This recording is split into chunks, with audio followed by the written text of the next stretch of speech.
हम सभी लोगों को प्रार्थना करनी पड़ेगी सबसे पहले, क्योंकि इतना दिव्य स्वरूप है कि वो मतलब हम लोगों के समझ के परे है, अचिंतनीय है, जिनके बारे में चिंतन नहीं किया जा सकता है। तो हम कोशिश करेंगे, पर कुछ भी ऐसा नहीं है कि हम उनको समझ पाएंगे। वो हमारे समझ से बहुत ज्यादा ही परे हैं, और बिना उनकी दया के हम उनका नाम भी नहीं ले सकते हैं। और उनके बारे में जानना तो मतलब बिना उनकी दया के तो एकदम ही असंभव है। तो वही हम पे दया करें कि हमें समझ में आए और हम उनके बारे में डिस्कस कर सकें। सो ललिता त्रिपुर सुंदरी जो हैं, उनका नाम तीन चीजों में है। सबसे पहले ललिता। तो ललिता का जो अर्थ होता है वो लीला से हो जाता है। ललिता को जब तोड़ते हैं तो उसका मतलब होता है लीला। कैसी लीला? एक ऐसी लीला जो इस संसार में लगातार चल रही है।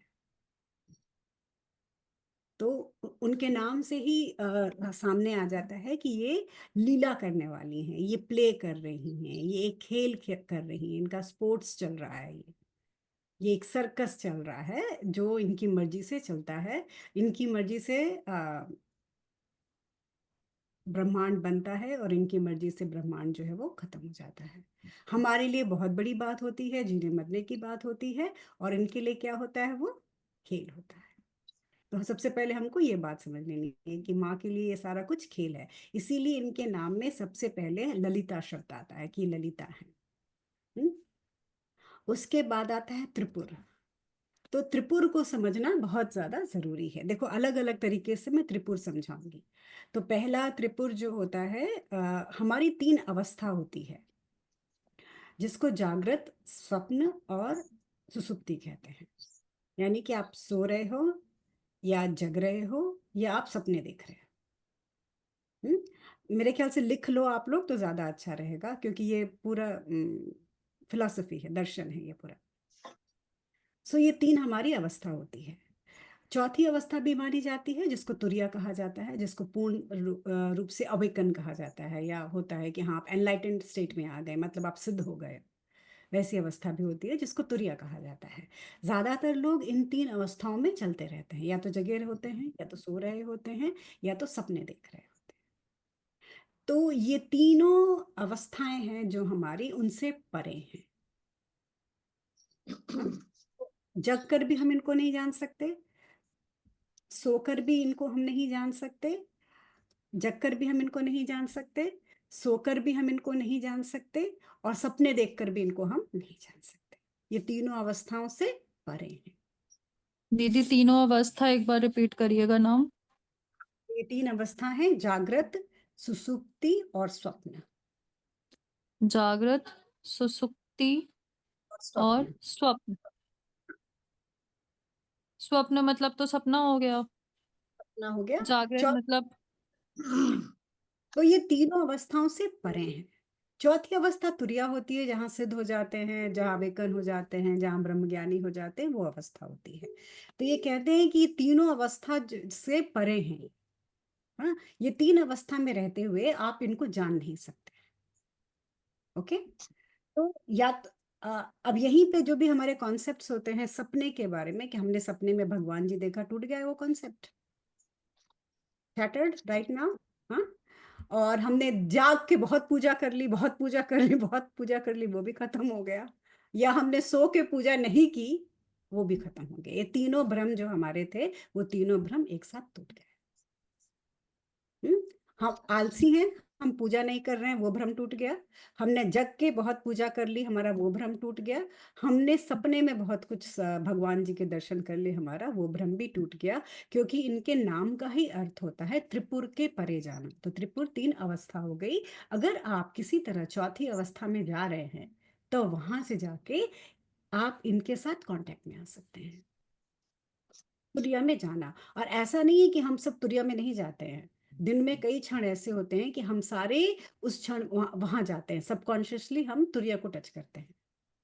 तो जब हम वहां टच करते हैं, उस वक्त अगर हम कोई नाम लेते हैं, उस वक्त हमारे अंदर का भाव क्या होता है? वो भाव जो है वो देवी तक जाता है। इसीलिए क्यों अनक्लच करा रही थी मैं, हाँ, किसी भी तरह का भाव है, किसी भी तरह का कुछ भी हमारे अंदर है, तो हम ईश्वर को, देवी को नहीं जान सकते हैं। तो हमको उसके परे जाना ही जाना होगा। तो ये हो गया 3 अवस्था। पहले हम 3 अवस्था की बात कर रहे हैं। उसके बाद से हम बात कर रहे हैं त्रिपुर। अब तुरिया। हाँ, त्रिपुर, त्रिपुर में अब शिव, ब्रह्मा और विष्णु भी आते हैं।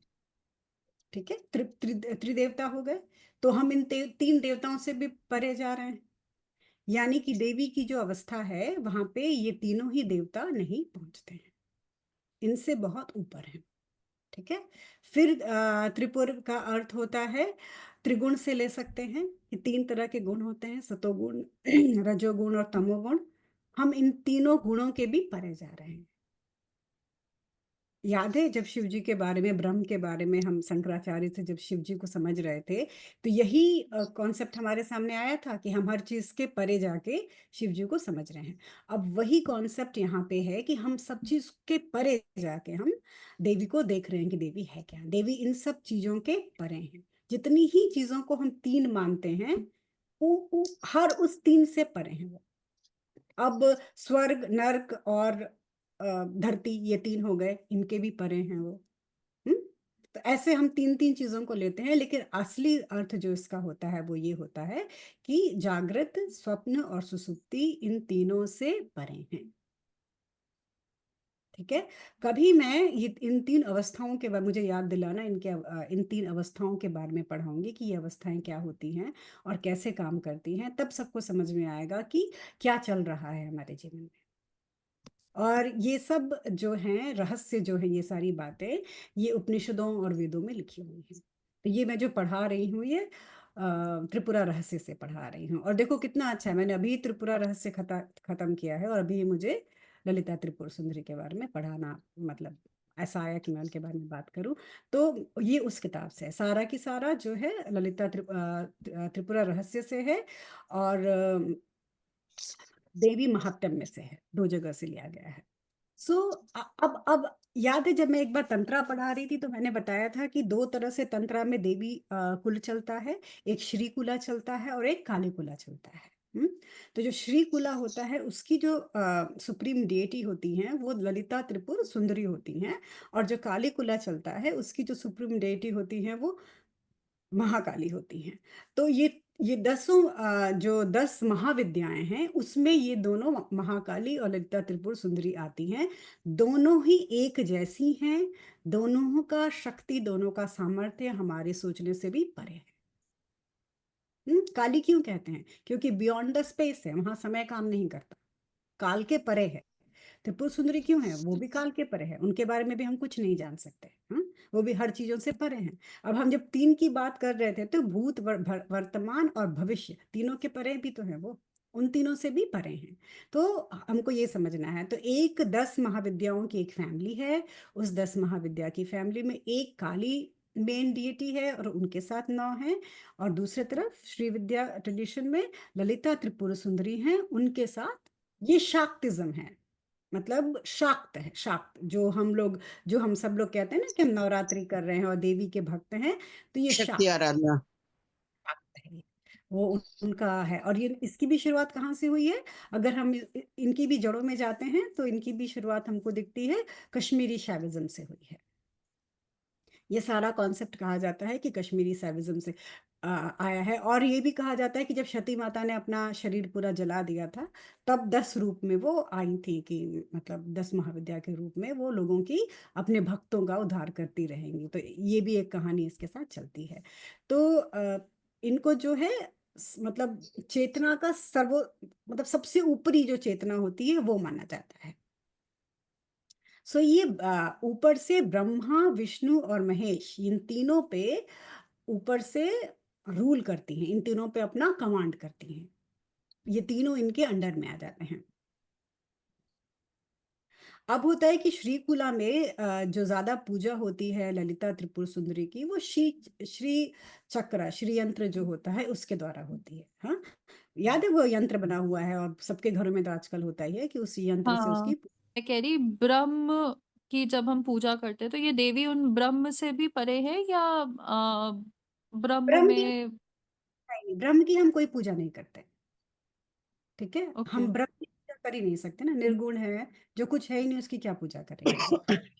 मैंने ब्रह्म के बारे में बताया था, तो बताया था ना कि देवी स्वरूप में भी हैं वो, और शिव और विष्णु के स्वरूप में भी वो हमको दिखाई देती हैं। हाँ, तो उनके अंदर से ही वो सारी की सारी, मतलब वो ब्रह्म है, उसका उसकी मर्जी है वो किस रूप में अपने आप को दिखाना चाहे, या आप किस रूप में उसको जानना चाहें। ठीक है, लेकिन ब्रह्मा जी जो हैं वो तो बहुत ही डाउन है। कि मैं ब्रह्मा ब्रह्म जी की बात नहीं कर रही, ब्रह्म की बात कर रही थी। ब्रह्म की पूजा नहीं करते हैं। ब्रह्म का कहाँ कोई मंदिर है, बताओ, क्या पूजा करोगी ब्रह्म की।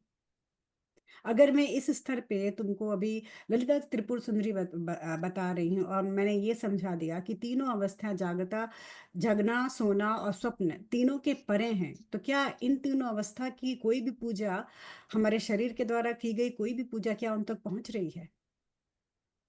हम्म, नहीं, कुछ भी नहीं। नहीं, नहीं पहुंच रहा ना। उनके तक पहुंच क्या रहा है?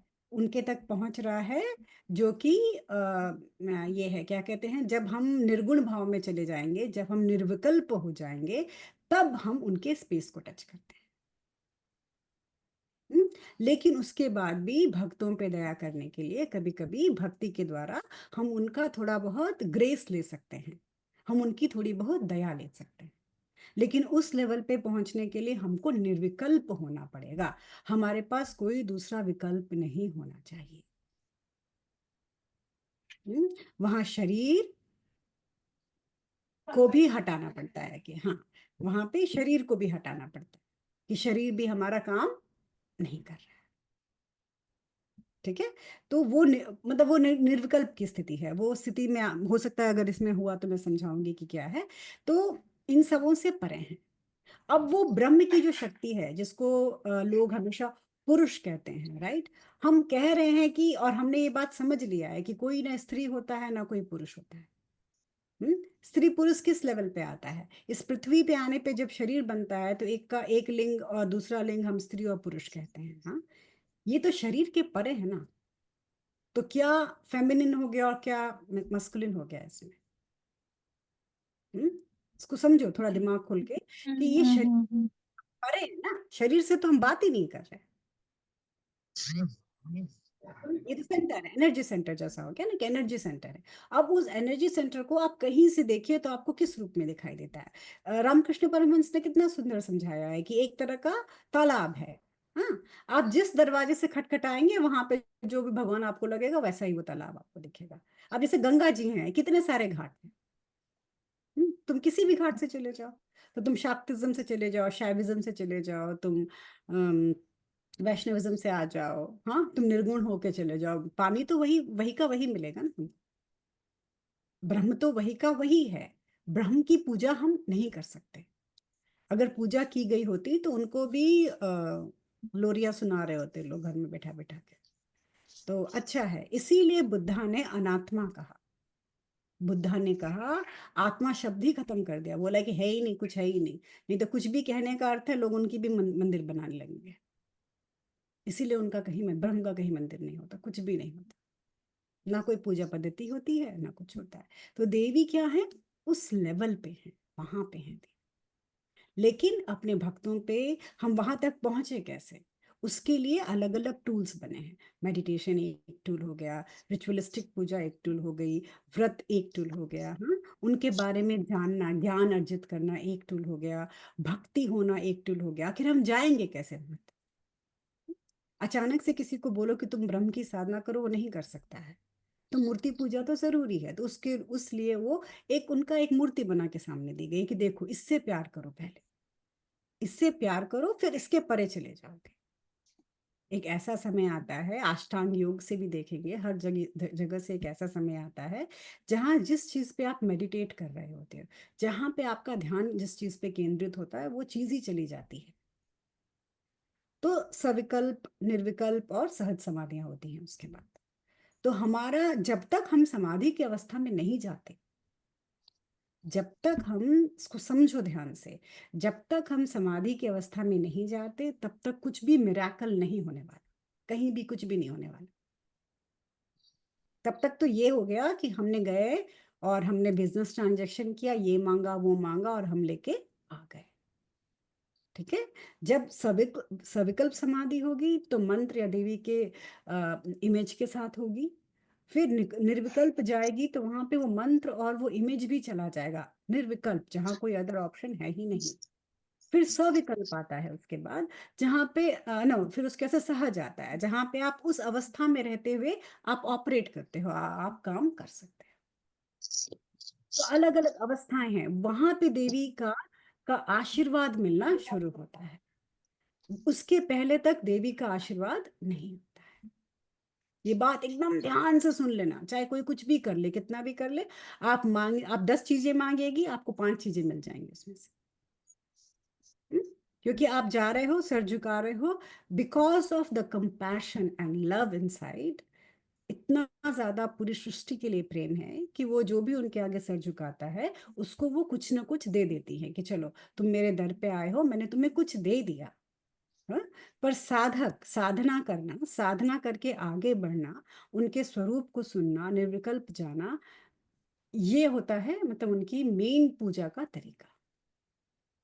यही रास्ता है। मैंने इतनी किताबें पढ़ ली, हर जगह यही कहा गया है कि जब तक आप उस तरीके से नहीं जाओगे आप नहीं जा सकते।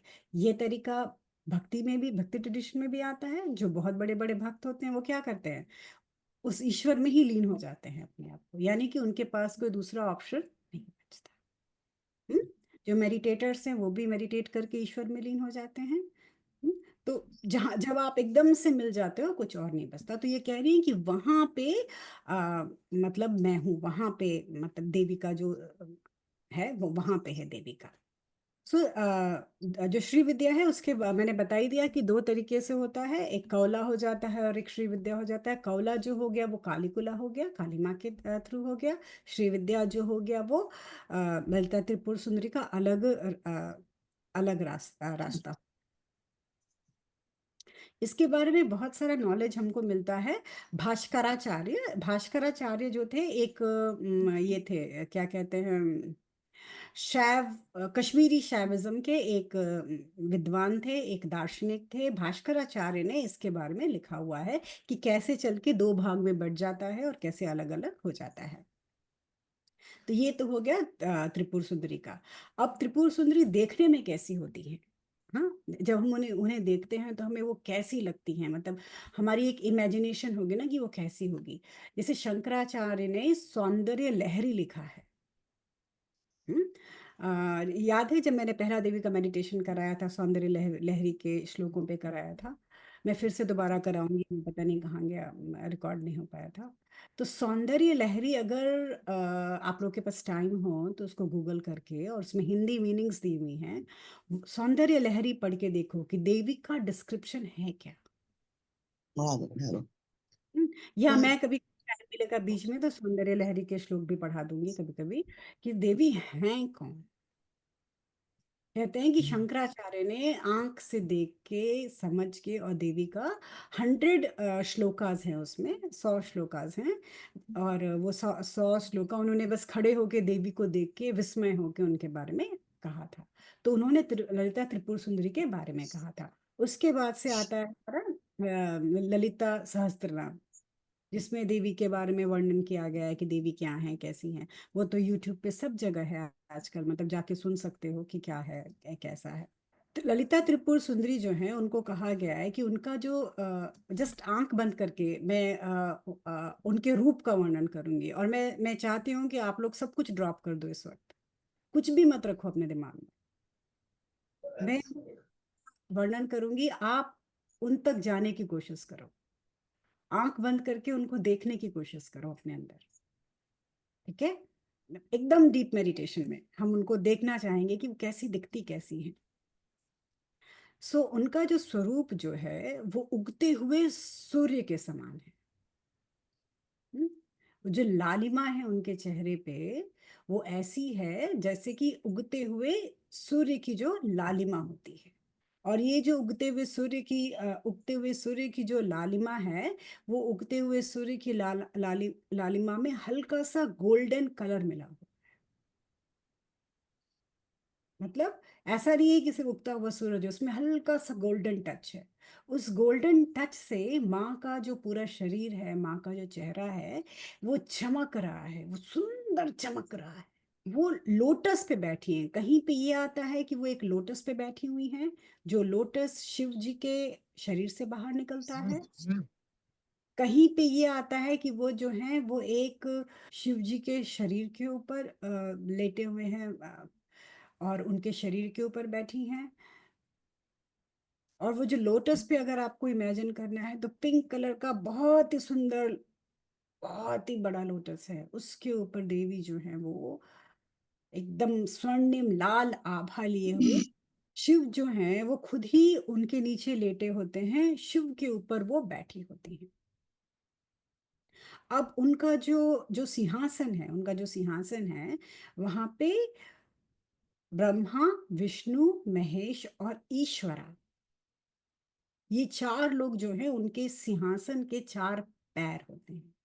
याद है मैंने बताया था कि ब्रह्मा, विष्णु, महेश होते हैं, उसके ऊपर ईश्वरा होते हैं, जिसको हम रिजेंबल करते हैं शिवा, सदा शिवा के साथ, कि वो सदा शिवा का स्पेस हो गया। जब मैं शिवरात्रि के बारे में पढ़ा रही थी तो मैंने बताया था कि यहाँ पे सदाशिवा का स्पेस होता है। तो वो सदाशिवा का स्पेस, ये चारों लोग जो हैं वो उनके सिंहासन को पकड़ते हैं, मतलब उनके सिंहासन के पास बैठे होते हैं। ये इतनी सुंदर है, इनके नाम में सुंदरी आता है। तो ये इतनी सुंदर हैं, इतनी सुंदर हैं कि इनकी सुंदरता की तुलना किसी चीज से की ही नहीं जा सकती। और इनको षोडशी कहा जाता है, मतलब ये हमेशा 16 साल की होती हैं। हमेशा इतनी सुंदर होती हैं कि 16 साल की दिखती हैं हमेशा।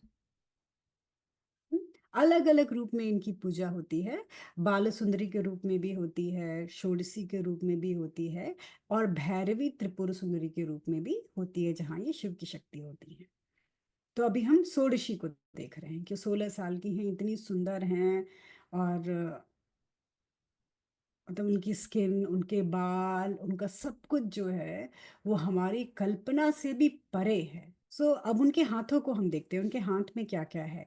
एक हाथ में हम उनके देखते हैं कि उन्होंने पाश रखा हुआ है। हाँ, पाश का काम क्या होता है?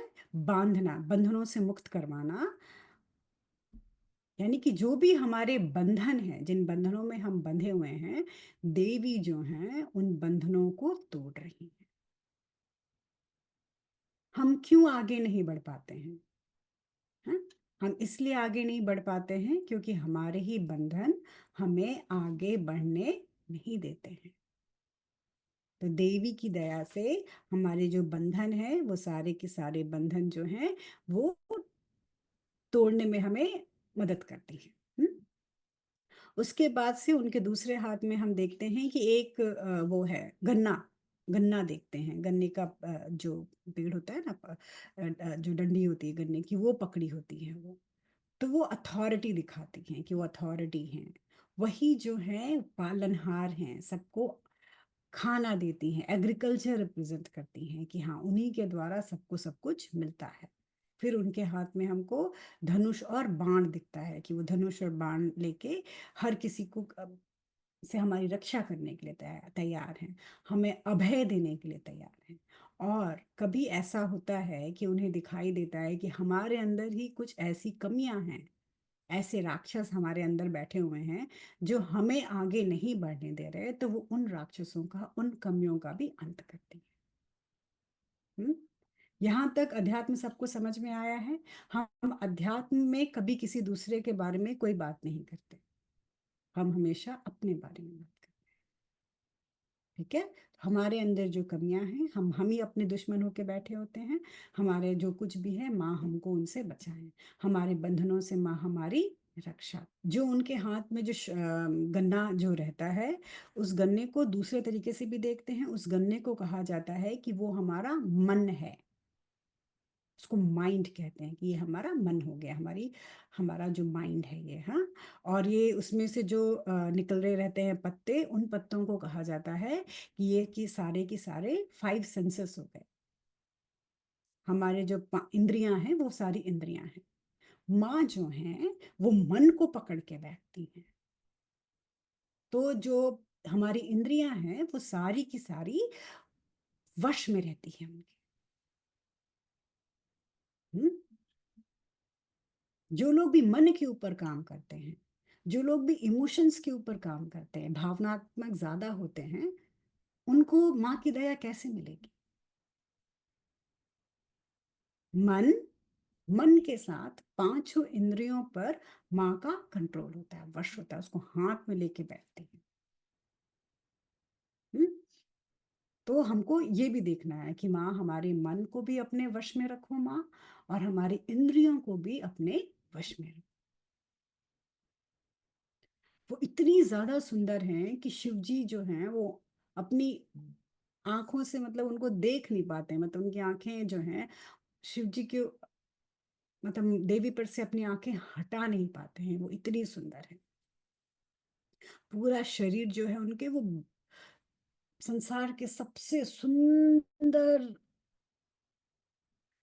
ऑर्नामेंट से, गहनों से भरा हुआ है। उसके बाद से क्या है कि उनके सर पे हम अर्धचंद्र देखते हैं।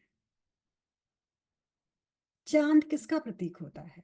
चांद मन का प्रतीक होता है, चांद समय का प्रतीक होता है। हमारे जो हिंदू कैलेंडर हैं वो चंद्र की गति पे बने हुए हैं सर। उस चांद को, जो समय का प्रतीक है, उसको अपने सर पे रखती हैं। हम्म, तो उस देवी के आगे क्या है? काल कुछ है ही नहीं, समय कुछ है ही नहीं। यहाँ पे हमें क्या समझ में आता है? यहाँ पे हमें ये समझ में आता है कि ग्रहों की चाल, कुंडली, जो कुछ भी है, वो सारा की सारा देवी के आगे बहुत छोटा है। देवी माँ उन सब से परे हैं, उन सब में कहीं वो आती ही नहीं है। और जो उनका भी कहते हैं कि जो ललिता त्रिपुर सुंदरी की जो सवारी है उसके बारे में कहा जाता है कि वो बुल है, यानी कि बैल, वो भी बैल की सवारी करती हैं। सो ललिता त्रिपुर सुंदरी जो हैं वो हमारे स्पीच, वाक, इंद्रियां और मन, इसके परे हैं। हम्म? हम अपने किसी भी सेंस के द्वारा, हम अपने किसी भी सेंस के द्वारा हम उनको नहीं जान सकते, उनको नहीं छू सकते, उनको हम, उनके बारे में कुछ भी नहीं कर सकते हैं।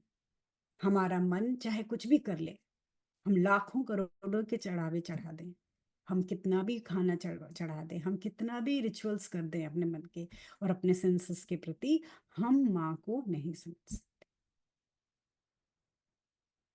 हम कितनी भी उनके बारे में बातें कर लें, कितनी भी उनकी स्तुति कर लें, कितना भी उनका वर्णन कर लें, माँ हमारे समझ के परे है। क्योंकि हमारी वाणी, हमारे मन और हमारे पांचों इंद्रियों के परे हैं। जब हम उतनी ऊंचाई तक जाएंगे तब हमको उनका आभास होना शुरू होगा कि माँ क्या है।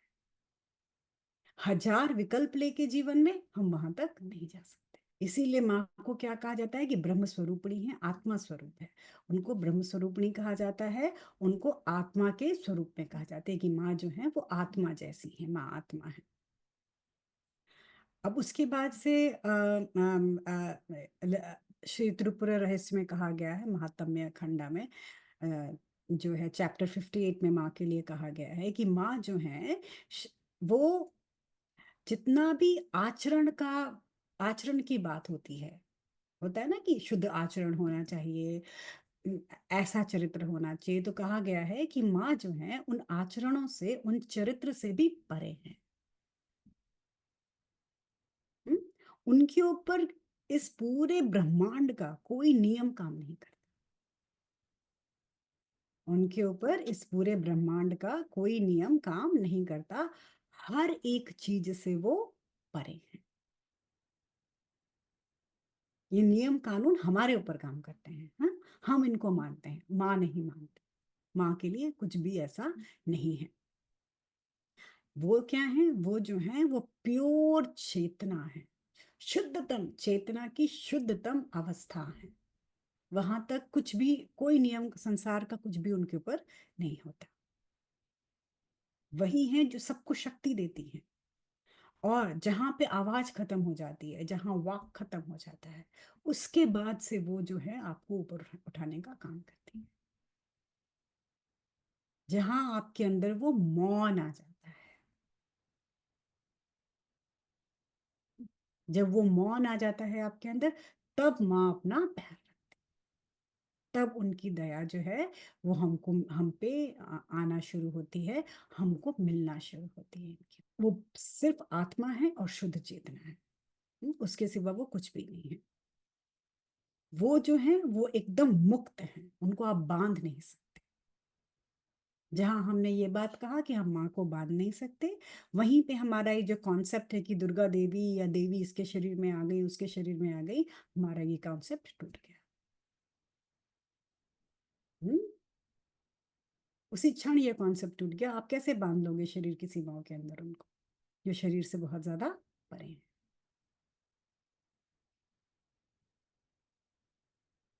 इनको क्या कहा गया है? इनको कहा जाता है माया। जो सिर्फ माया अपना चारों तरफ हमारे आंखों के सामने हजारों पर्दे डाल के रखती है, और हमारे आंखों के सामने सर्कस चल रहा होता है, ड्रामा चल रहा होता है, खेलती रहती हैं। वो इनका मनोरंजन चलता रहता है कि वो देख रही हैं, चीजें चल रही हैं।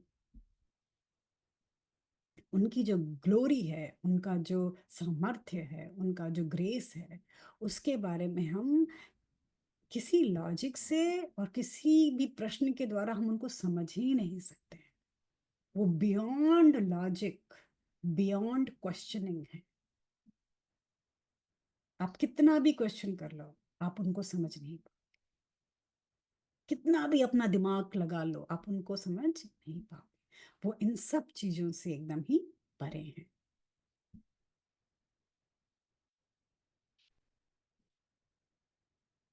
उसके बाद से जो माँ जो है वो अपनी मर्जी से किसी को भी अपने जाल में फंसा के, इल्यूजन में फंसा के, माया में फंसा के कुछ भी संसार का रूप दिखाती रहती हैं।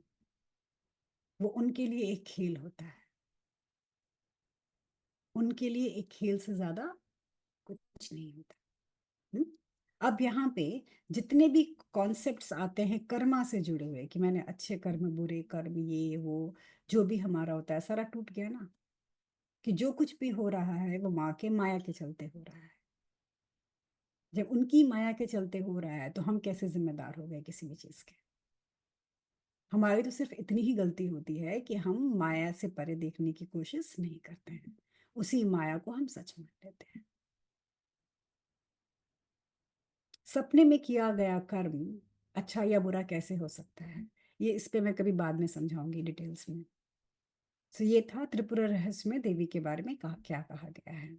उसके बाद से और त्रिपुरा रहस्य में चैप्टर 1 में के फर्स्ट वर्स में कहा गया है कि वो तीनों पुरों के ऊपर, यानी कि स्वर्ग, नरक और जो मृत्युलोक है, इन तीनों के ऊपर वो राज करती है। उन्हीं की मर्जी चलती है। जितने भी तीन पाथ हैं, सत्वगुण और रजोगुण और तमोगुण के जो तीन पाथ हैं, वो सारे के सारे उन्हीं तक पहुंचते हैं। हम्म? ये सारे के सारे उन्हीं उन्हीं तक जाते हैं। उसके बाद से वो जो है वो उनकी कोई उम्र नहीं होती। वो हमेशा 16 ही साल की होती है। उनकी उम्र कभी ऊपर या नीचे नहीं जाती। वो सबसे ज्यादा बड़ी हैं, और सारे जो देवता हैं वो हमेशा की हमेशा उन्हीं की स्तुति कर रहे होते हैं, उन्हीं को भज रहे हैं। अब यहाँ पे भी क्या है कि हम उनको शरीर रूप में नहीं भज रहे हैं, हम ब्रह्म के रूप में, निर्विकल्प में जाके उनको भजा जाता है कि हाँ, हम उस रूप में जाके उनकी पूजा कर रहे हैं। वहां पे हम अपना दिमाग लगा रहे हैं, वहां पे उस स्तर पे जाके हम देवी को जानना या समझना चाह रहे हैं। आई थिंक इतना हुआ। तो कोई क्वेश्चन किसी का? मैं क्वेश्चन ले सकती हूँ थोड़ी देर, फिर और बात करते हैं। हाँ, पहले मतलब ये हमें बताइए कि पहले आदि शक्ति आई या पहले शिव आए, कोई सदाशिव नहीं, जिनको कहा। एक स्पेस हुआ, एक चेतना हुई, जिस चेतना को ब्रह्म कहते हैं। वही चेतना अलग अलग समय पे अलग अलग रूप ले लेती है, अलग अलग रास्तों वालों के लिए अलग अलग रूप में अच्छा, लोगों ने। अलग।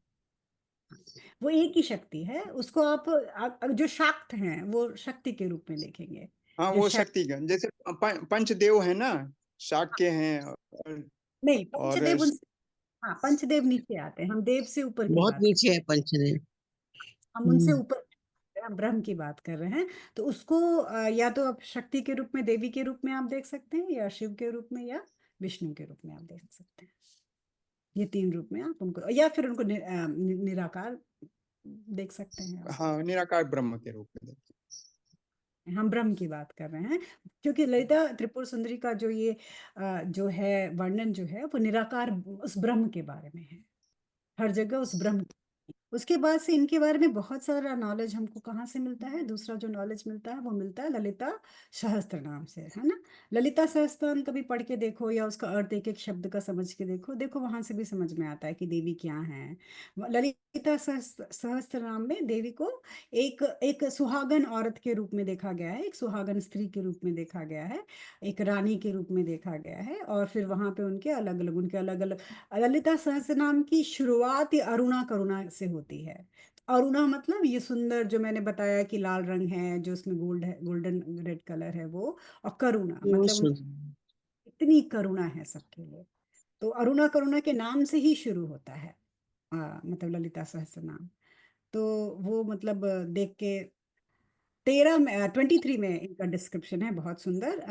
श्लोक 91 से लेके 94 तक को मैं पढ़ाऊंगी यहाँ पे, जहाँ पे इनका डिस्क्रिप्शन है कि ये कैसी हैं, क्या है, मतलब और इनके बारे में डिटेल्स दिया गया है देवी के बारे में। तो इनको कहा गया है कि ट्रांसडेंटल डेंटल कॉन्शियसनेस कहा गया है, यानी कि एक ऐसी चेतना है जो ट्रांसडेंट करती रहती है, जो एकदम परे है, जो परा है, मतलब हमारे पहुंच के एकदम बाहर। ट्रांसडेंट, ट्रांसडेंट मतलब क्या होता है कि एकदम समाधि में। तो ये एक ऐसी चेतना है, जब तक आप हैं। हाँ, तब तक आप इनको नहीं समझ पाते। तो ये इस तरह की चेतना है,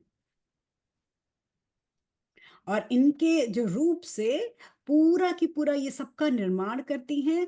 और इनके पूरे स्वरूप से एक तरह की आभा निकल रही होती है, द प्योर आभा निकल रही होती है। उस आभा से पूरा संसार, पूरा ब्रह्मांड चल रहा होता है। तो ये इनके बारे में कहा गया है। ये एक ऐसी चीज है, मतलब यहाँ पे इसको हमारे शरीर से तुलना की गई है, और इसमें बोला गया है कि ये सेल्फ, यानी कि आत्म का, वो बाहर जंप करने वाली आत्मा नहीं, मैं प्योर जो, जिसको शरीर ही कहा गया है गीता में, और जिसको का ईगो जब तक खत्म नहीं होता है तब तक हम इनके बारे में कुछ भी नहीं जान सकते। तो हमको ये बात समझनी होगी कि जब तक हमारे शरीर का जो ईगो है नहीं खत्म होगा, तब तक ये हमारे लिए अनडिफाइंड रहेंगी। हमको इनकी परिभाषा समझ में नहीं है। मेरा इतना बता देना इनकी परिभाषा नहीं है। उस स्पेस में जाके, उस स्तर पे जाके इनको महसूस करना, महसूस भी शब्द बहुत छोटा है, उस स्तर पे जाने के बाद ही समझ में आता है कि क्या है। जहाँ सच में शरीर, मन, बुद्धि सब आपका साथ छोड़ना शुरू कर देते हैं, जहाँ कुछ भी नहीं रहता, जहां मैं ही नहीं रहता।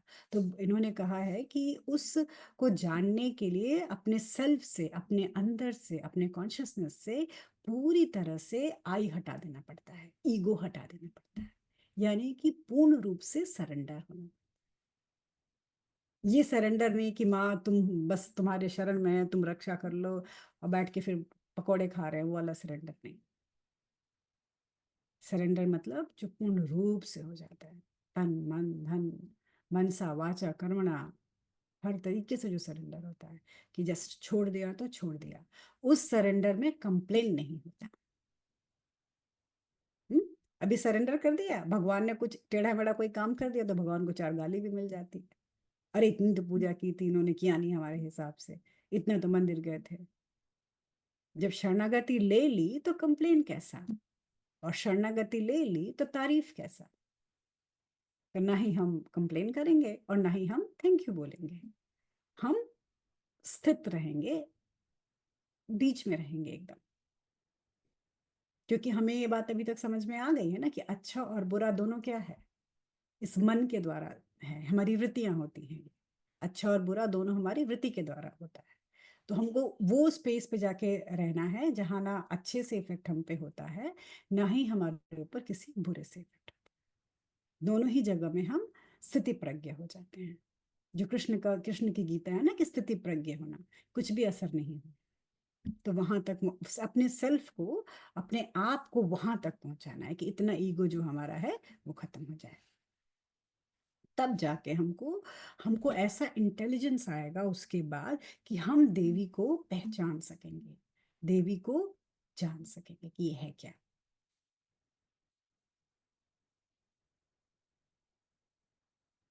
कोई भी चीज इस संसार में ऐसी नहीं है जो इस पूरे संसार में खुद से चमक सके। हुँ? जब सूर्य नहीं रहता है तो चारों तरफ अंधेरा हो जाता है। सूरज का निकलना बहुत जरूरी है। सूर्य निकलता है तभी हम कुछ भी देख सकते हैं, हमारी आंखें कुछ भी देख सकती हैं। जब हमारी आंखें कुछ देख नहीं सकती तो हम कहीं भी रिस्पॉन्स नहीं कर सकते। बट जो देवी हैं, जो ये ब्रह्म है, जो ब्रह्म स्वरूपिणी है, इनको किसी भी सूर्य की आवश्यकता नहीं होती। ये खुद से ही रेडिएंट होती हैं, खुद से ही चमकती रहती हैं। पूरे सूर्य भी जो है वो उनके आदेश पे काम करते हैं। मतलब ये इतनी ऊपर हैं कि सूर्य भी जो है वो इनके आदेश से काम करते हैं। इनको कोई भी पूरे ब्रह्मांड में कुछ भी ऐसा नहीं है जो इनको चाहिए कि जिससे इनकी चमक बढ़े, नहीं। अब यहाँ पे हमारा एक और कॉन्सेप्ट टूटा। लोग कहते हैं अरे पूजा पाठ करो, पूजा पाठ करने से भगवान की शक्ति बढ़ती है, कहते हैं ना लोग ऐसे। कि पूजा पाठ करो, मत करो, भगवान की शक्ति बढ़ेगी। नहीं, इनकी शक्ति बढ़ने के लिए जब सूर्य चंद्रमा नहीं बढ़ा सकते इनकी शक्ति, तो हम क्या, किस खेत की मूली हैं कि हम बढ़ाएंगे। सो ये सेल्फ रेडिएंट हैं, मतलब स्वयं से ही इतनी आभा निकल रही होती है, स्वयं से ही इतनी ज्योति निकल रही होती है, स्वयं से ही ऐसा प्रकाश निकल रहा होता है कि इनको किसी दूसरे प्रकाश की, कहीं बाहर से किसी भी चीज की कुछ भी जरूरत नहीं हो सकती है। और यही जो है वो जो परफेक्ट आई होता है, जो चेतना का जो शुद्धतम अवस्था में जो आई होता है, जो आइडेंटिटी होती है, उस आइडेंटिटी को रिप्रेजेंट करती है। इनके पास वो परफेक्ट आई है। मतलब अगर हम कह सकते हैं कि कहीं पे ईगो है तो इनके अंदर होता है।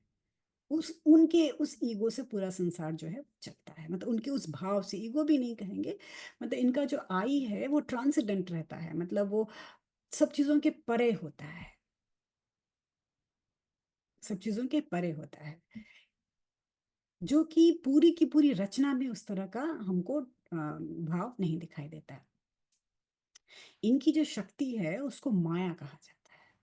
माया मतलब इनका जो इल्यूजन, इनका जो काम चलता रहता है वो माया के होता है। माया जो होती है वो इतनी शक्तिशाली होती है कि कुछ भी कर सकती है, कुछ भी इम्पॉसिबल कर सकती है, कोई भी काम पॉसिबल कर सकती है। माया के बारे में भी हम वर्णन नहीं कर सकते। हम कितना वर्णन कर सकते हैं, हम कितना जान सकते हैं? बस वहां तक जान सकते हैं जहां तक हमारी बुद्धि जाती है। बुद्धि से परे होने के कारण हम इनके बारे में नहीं जान सकते। इनको समझने के लिए जो सही तरीका होता है इनको समझने का, वो ये होता है कि ये इनका स्पेस हो गया, ब्रह्म या देवी के रूप में हम इन्हें देख सकते हैं, जो भी इनका स्पेस है। वो जो है, हम ये भी नहीं कह सकते कि इनके अंदर से रचना हो रही है या ये पार्टिसिपेट कर रही हैं किसी रचना में, किसी काम में, ये कुछ नहीं करती। इनका जो इमेज होता है, इनके आगे एक शीशा है, मिरर है, उस मिरर में पूरा ब्रह्मांड। ये कॉन्सेप्ट मैं कभी समझाऊंगी मेरे अच्छे से, कि जो सेल्फ होता है, जो ब्रह्म होता है या जो हम होते हैं, वो हम अपनी जगह स्थिर होते हैं। तो ये स्थिर हैं, ऐसा नहीं है कि इन ये किसी चीज में पार्टिसिपेट कर रही हैं, ये खेल रहे हैं, ऐसा कुछ भी नहीं है। इनका जो स्पेस है वो अनटचेबल है, हम उनको वहां तक जा नहीं सकते। इनके आगे जो शीशा रखा है, जो मिरर होता है, उस मिरर में माना जाता है कि पूरा ब्रह्मांड और सृष्टि जो है बनती और बिगड़ती रहती है। उस इस इमेज में चलता रहता है। इसीलिए इनको इटर्नल कहा जाता है कि हर जगह है, अकेला, ये एक है, कोई दो नहीं है। और इनका जो आई होता है, इनके अंदर जो आई आई होता है वो अनब्रोकेबल होता है, यानी कि वो टूट नहीं सकता।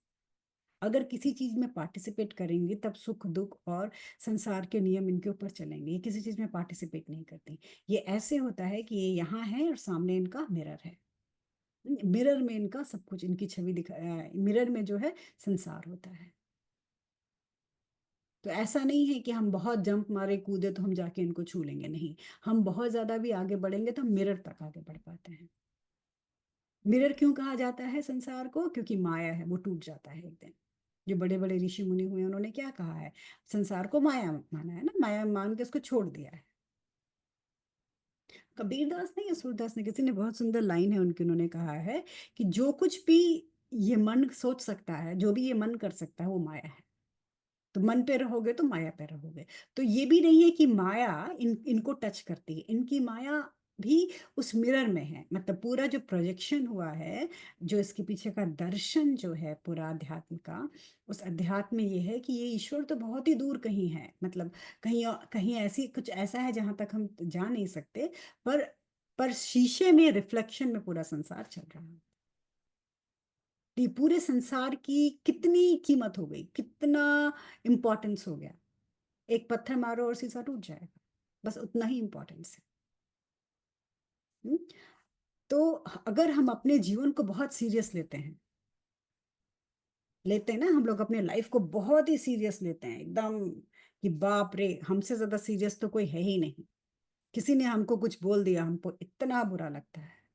हम गरीब या अमीर होते हैं, हमको घमंड हो जाता है, हम दुखी हो जाते हैं। हाँ, हमें सफलता मिलती है, हम पेड़ पे चढ़ जाते हैं। सफलता नहीं मिलती, हम नीचे बैठ के रो रहे होते हैं। हम बीमार हो जाते हैं तो चिल्लाते हैं। हम स्वस्थ रहते हैं तो बहुत खुश रहते हैं। ये सारा कुछ क्या है? देवी के हिसाब से क्या है ये एक शीशे में चल रहा तमाशा है। एक पत्थर मारो, शीशा टूट जाएगा, कुछ बचेगा ही नहीं। हिम्मत चाहिए होती है पत्थर चला के मारने की। वही पत्थर जिस दिन चल जाता है हमारे हाथ से, हम निर्विकल्प समाधि में चले जाते हैं। हमें मतलब नहीं रहता क्या हो रहा है संसार।